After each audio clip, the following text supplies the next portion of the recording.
Ago today, a gunman with a history of mental illness opened fire at a lecture hall at Northern Illinois University, killing 5 students before turning the gun on himself. Since that time, the building where it happened, Cole Hall, has reopened. But have any of the physical or emotional wounds healed? We went to find out. Here's what we presume is the area where the shooting took place. Everyone was screaming, and it's the worst thing I've seen in my life. By the time the shooting stopped, 5 NIU students had died, several others injured, and a community was in mourning.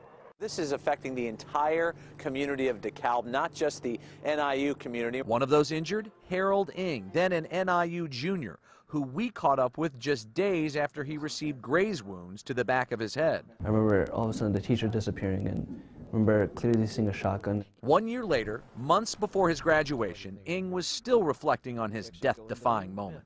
How difficult is it to process? It's a little bit difficult to process just because, you know, it happened here. Just this week, we spoke via Skype to Ng again, who is now a blogger and author in Orlando, Florida. Do you have any anger about what happened? I grew up at church, and a lot of it helps me not to say, hey, I'm angry, because if I am, it makes me no better than the shooter himself. After the deadly shooting here at NIU, Cole Hall didn't reopen until January of last year, 4 years later.